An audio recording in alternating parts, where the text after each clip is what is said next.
Anissa Bromwoods here. How are you? Okay, so today what I'm going to talk about and walk you through is my interactive episode interview system. How do I interview people who know nothing about the stuff that I do and get them to tell me awesome, juicy stuff so that I can create compelling stories and a fabulous learning experience for somebody, right? So, and let me tell you, I didn't come up with this all by myself.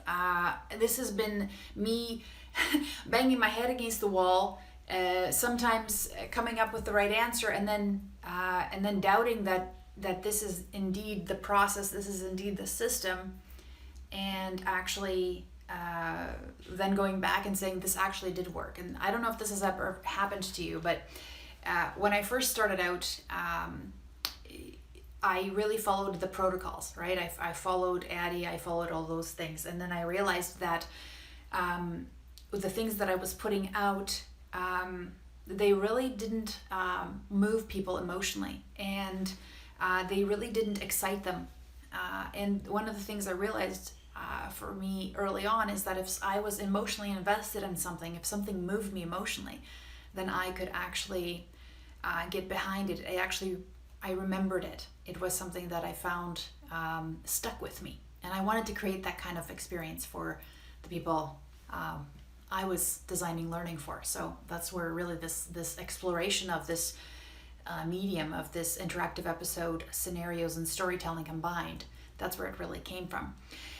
So if you're here, thank you so much for joining me. I think it's exciting and that you're here, you're interested in this. That's wonderful. Now, when I'm doing these, it's actually impossible for me to see the comments. It's really just, it doesn't. So what I want you to do is say hi, talk to the other people, post your questions in the comments while we're talking. I always go back and review the comments and see what's happened, and then I add any questions. But a lot of times I'll find that there's enough of either my students or other enlightened people that are watching these, then you guys start talking to each other and helping each other, and that's super cool to see, because also I learned from your comments. I learned how I can get better at explaining certain concepts, and also what kind of resources would be helpful for people. So now, without further ado, and let me just adjust this so you can kind of see that. There we go. All right, let's get started. You excited? Okay, cool. All right, so when you're designing an interactive episode, one of the things that happens is when you're explaining these things to people, you are, it's kind of like, when instructional designers, there's always this thing where, or actually there's all these memes, like what I do and then what my mom thinks I do, what my boss thinks I do, like basically all those things that people don't understand that you do. So now you're even further removed. Sometimes it's somebody who's an expert in like a completely different field than what you do. They've never even heard you, like what you do. Like I'll talk to people every day and I'll say, oh, I design online learning, instructional design, scenarios. And they're like, what is that? So this is kind of what you're dealing with sometimes when you're working with some of your practitioners and your subject matter experts, right? They're like, what do you do again? So, and also, this is the other thing that's very important. When you're creating an authentic story, when you're trying to find out the things that people struggle with in a workplace, when people, the decisions that really make them, that like in the book it looks like that would be an easy decision, but a lot of times when people don't execute on things, it's because of something else. Usually it's wrapped around emotion, usually it's wrapped around beliefs that they have, that they hold about certain topics that make a very straightforward decision in a manual actually very difficult in real life. Sometimes there's dilemmas that have to do with loyalty, integrity, honesty, all those things that like they're black and white on paper, but they're completely nuanced. And so those are the things that you want to explore in your interactive episode, right? Those are the things you want to have people experience the consequences of making decisions based on feelings, emotions, beliefs, assumptions, all those things. You want to bring them out to the forefront so that people understand why they exist, why they are. And then what happens is you can start, in a way, breaking down some of those beliefs, because you're saying, okay, you believe that this is the way to solve it because of something that you have internalized either before you came to this job or while you're on the job. Now look at what happens when you consistently perform this behavior in this way according to the way you believe things are supposed to go. Look what happens. Okay, let's try a different way. What if you did it the way you didn't think would be right? But let's try this approach, the one that you've always been resisting because it's uncomfortable for you. Let's see what happens if you do that. And what's amazing with these kinds of stories, these kinds of scenarios, is they have the ability to compress time for you, so people can experience the consequences of actions they would repeat over and over without really seeing the consequences maybe they'd see them years down the line. Now they get exposed to them like it's in their face right now. Oh crap, right? So that's fantastic. And that's one of the reasons I say you would use the scenarios if the consequences are far removed or almost never experienced by that person. Let's get to this. All right. So the first thing you want to do with an interactive episode, and I'm going to kind of start you off backwards. So let's say this is the process. And at the very end, can you see this here? Yeah, sure. At the very end, what you're trying to do is, so let's just say you are working towards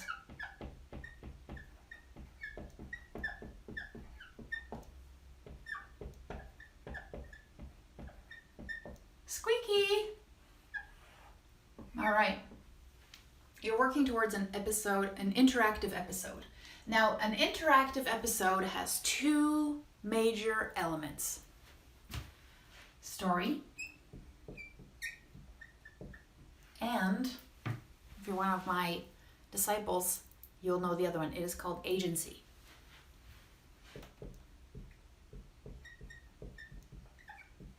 Now, what is story? Story is a transformation journey, right? Somebody. And agency is the ability for the user to make decisions and suffer the consequences or experience the consequences of their decisions. So those two things are combined to create an interactive episode.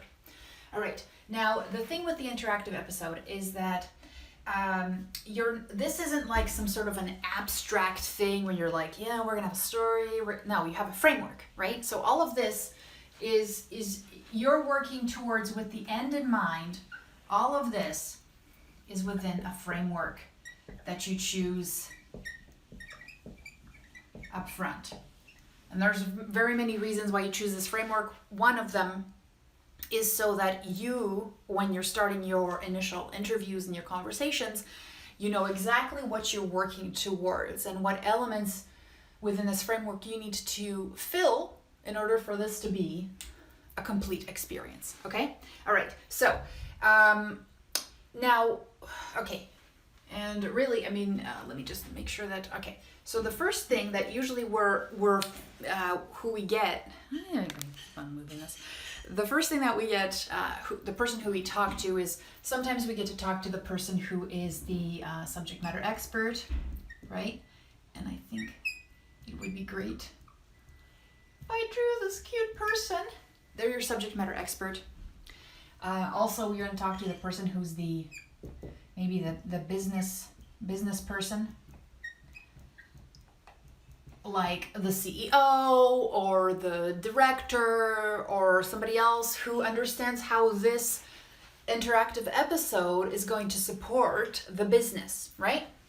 So talk to these people. Now, once you've got that solidified, basically I call this the business intent. It's almost like it's a quasi needs analysis, but it's really stepping back. Because one of the things I reinforce talking to my students is that whatever you're doing is a part of a bigger ecosystem.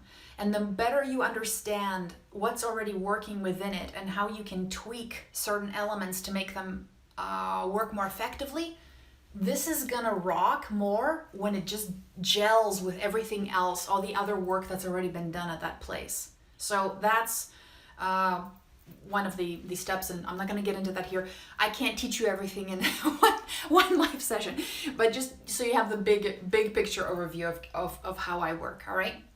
And okay, so you've got this. Now you've got, because you want to get these really cool stories, right? We're trying to get stories, and we're trying to figure out the decisions that somebody needs to make during our stories.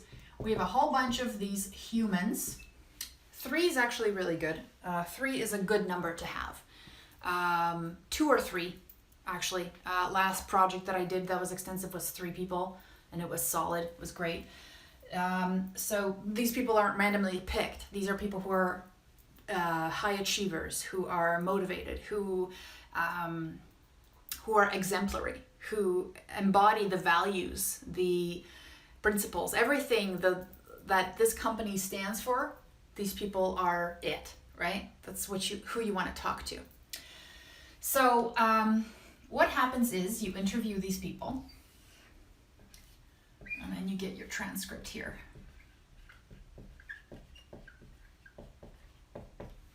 Uh-oh, I went outside. So one of the things that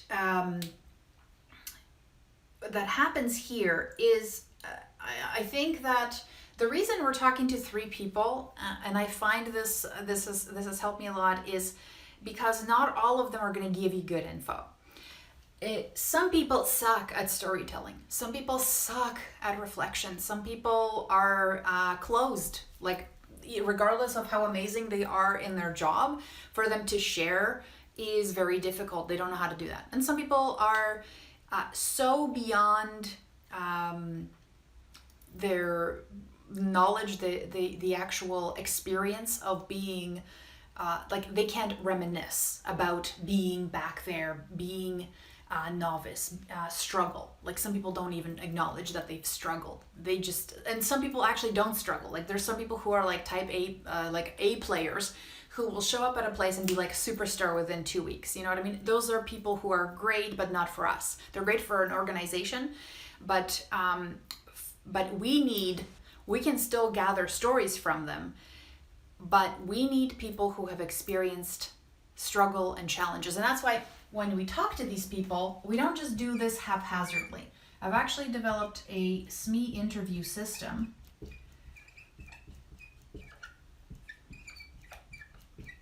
And it's actually not SME, it's the I call this the case study.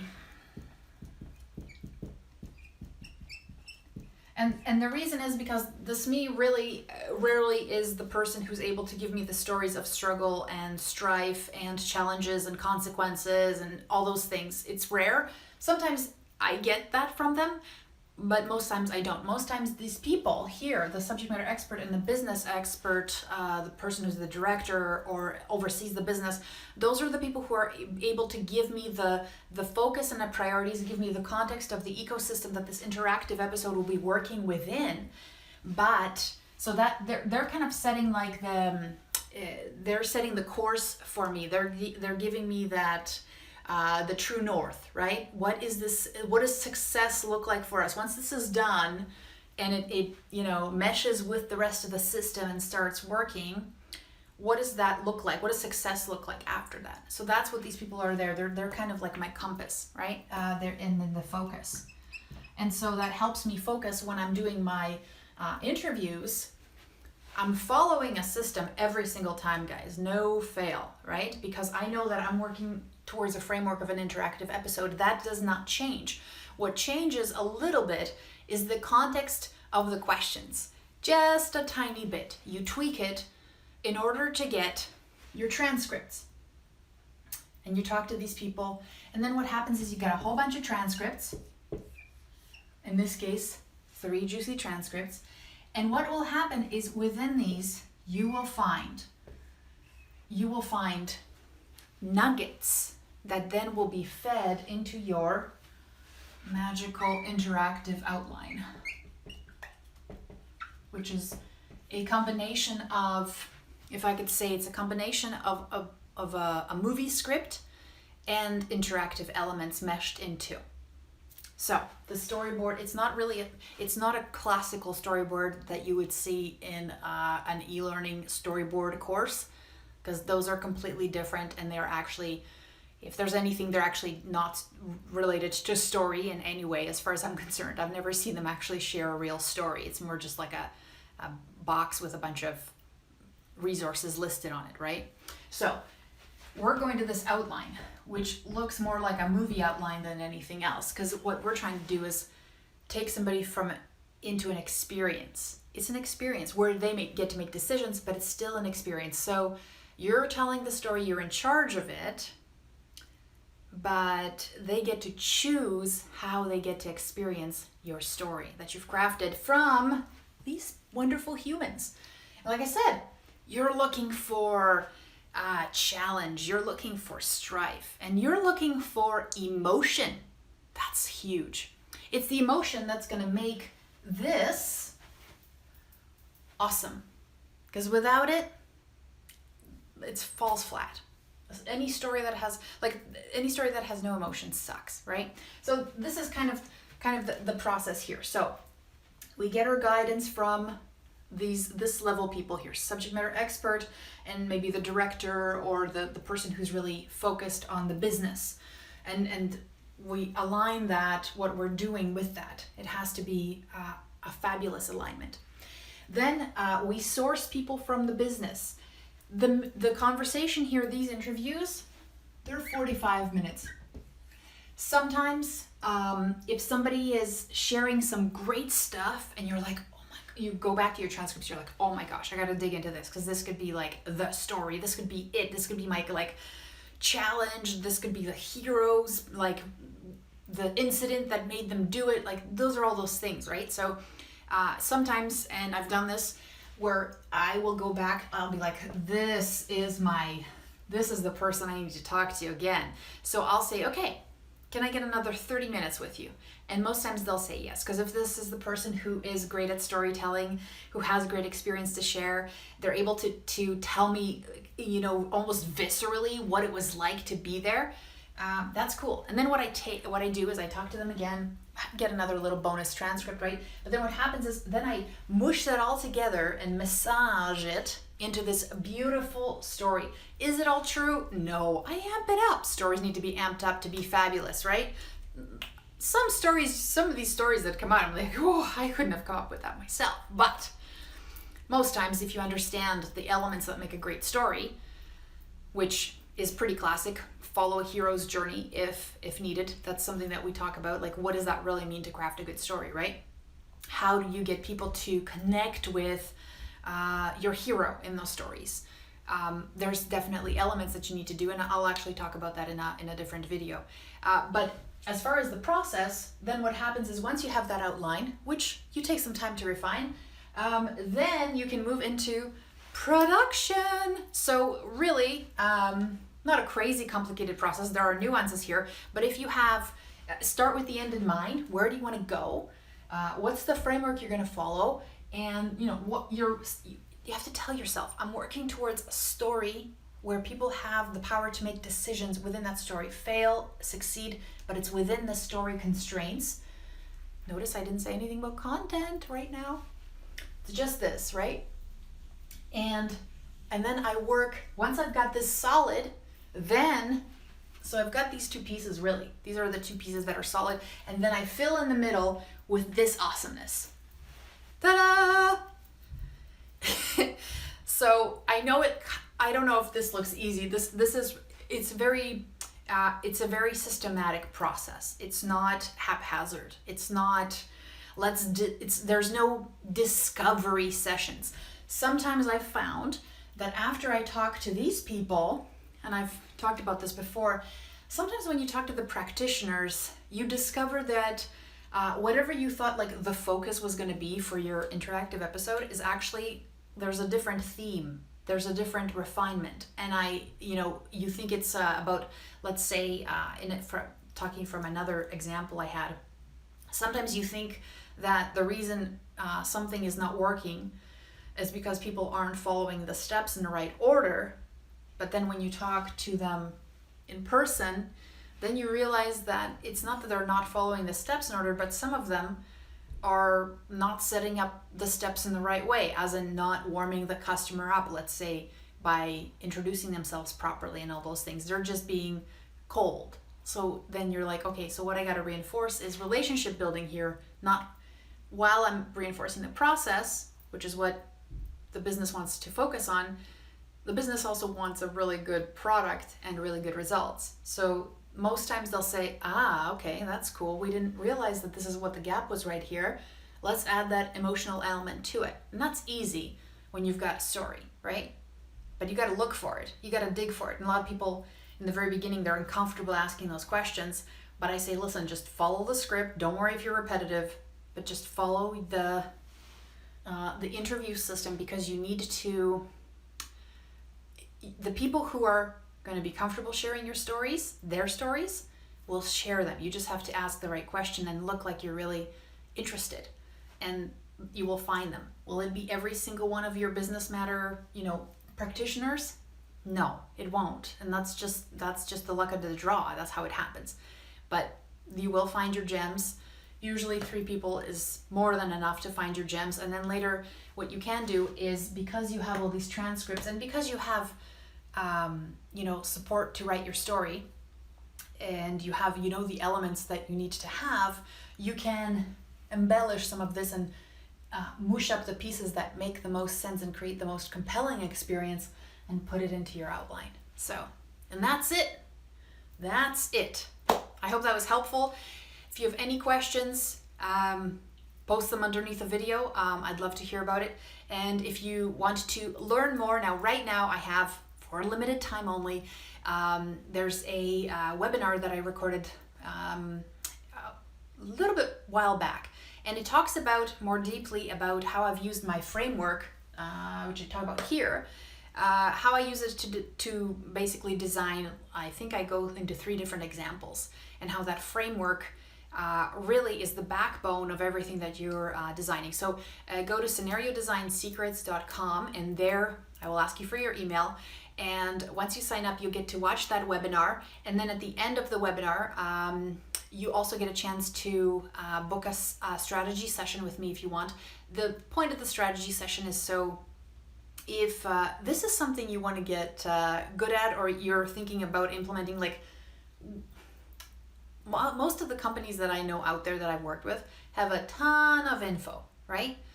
But there's a reason why people aren't accessing it. They need a reason. They need to know why it's useful. They need to figure out that they need to check on those things because they're giving customers wrong information, or they think that they can remember everything when they can't. So there's a lot of roadblocks to people, regardless if you have amazing info, there's a lot of roadblocks as to why people aren't implementing it. So I find sometimes this is a way to augment what's already working well at a company, and just get people to give them that nudge, give them the aha for them to actually realize, hey, look at all this stuff, but now I know how to use it. Okay, now I'm going to dig deep, because through this story, I've realized that my life could actually be a little bit better. I could be a little bit more efficient. I could be better at what I do. I can feel proud of what I do if I just maybe tweak my skill set a little bit, or reach out to this person a little bit more, or whatever that is, right? It's kind of cool. Totally not related, but kind of related. I was watching a TED Talk this morning, and it was talking about purpose. And this lady was talking, I forgot the name of it and the lady's name, but what happened is she was talking about how there's 4 pillars to living a purposeful life, because she was saying, what does it mean to be happy, and how come we're all looking for happiness? And one of the things that she, this has come up, you've probably heard this before, how at work, like the numbers of people who are disengaged at work are very huge, right? It's like in the 70s, I believe. I think I got that from like a LinkedIn report or something like that. And it's funny because she said, when you're designing learning for other people, you are almost trying to connect with them emotionally, because if they don't feel purposeful, if they don't feel valuable, if they're not connecting with the work that they do, that they don't feel proud of it, that actually leads to like immense unhappiness and, terrible things like suicide. I know, I'm like, oh, Anna, you're making some crazy, no, I'm going to share that TED Talk, just not right now. So, but it's kind of cool, because so one of the things she said, that was kind of interesting is she said the 4 pillars of like living a purposeful life is storytelling. I was like, what? Story. And storytelling, not in the way that we're using storytelling to persuade and have people have aha moments. The stories you tell yourself, right, about yourself, are the stories that reinforce what you see, how you act, and do all those things. And I was like, wait a minute. We can tell people better stories about themselves. We can tell people better stories that they should tell themselves about their own potential, their own accomplishment. And that's really what your journey, your hero's journey, all those things are going to be about, is that potential, right?